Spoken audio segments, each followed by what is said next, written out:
So, swore the skin. Yes. Okay. You might be surprised. So I'm going to take a little bit of the silver skin off. You don't have to.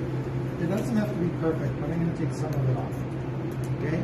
Especially right here, I can feel there's a little bit of a peel bone, cartilage. So I'm going to take that off. Okay. And this is the tender. The tender can come off, or leave on. This one's kind of falling off anyway. But I definitely want to get that silver skin out of there. Does that sound?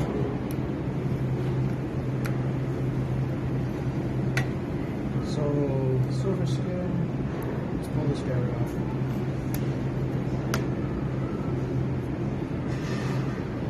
Okay, now trimming the skin.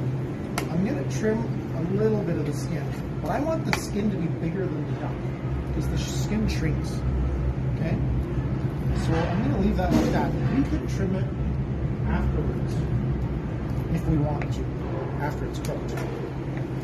Okay, now, you might be surprised to learn that not everybody likes to score the skin.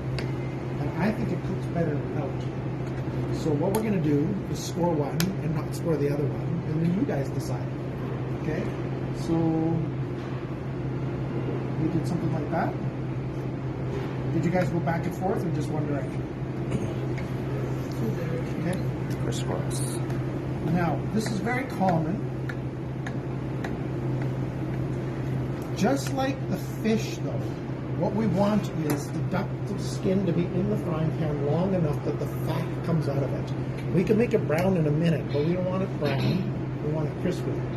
So what I find is if it's in the pan for a long time, these little cuts let the heat through the skin and into the flesh. And I don't want that. I want to cook the skin more than the flesh. So that's why I think this one's going to be better, but you're going to decide. Okay? So, we're going to season it. Should we season the skin side or the flesh side or both? Both. You might be surprised to learn that salt doesn't go through fat. It can't. So really you only need to season the other side. So make sure it's dry, of course. Meat should always be dry. And I'm going to season it. Should we do salt and pepper? Now, in capstone, you can do whatever flavors you want. You could do a marinade.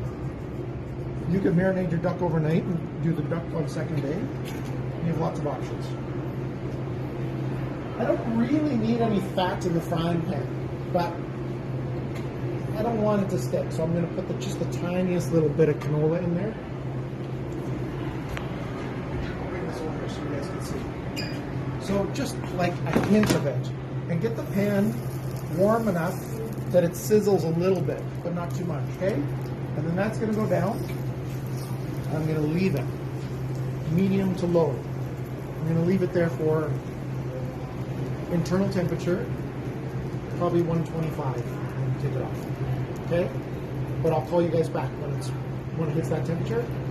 Medium low heat, forget about it.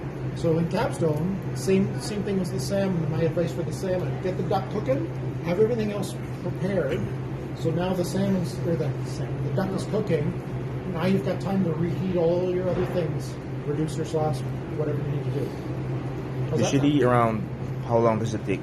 I'm going to say I could have it done in 20 minutes. Better if it's 30. Longer, slower. How's that? All right, so I'll call you guys back when it's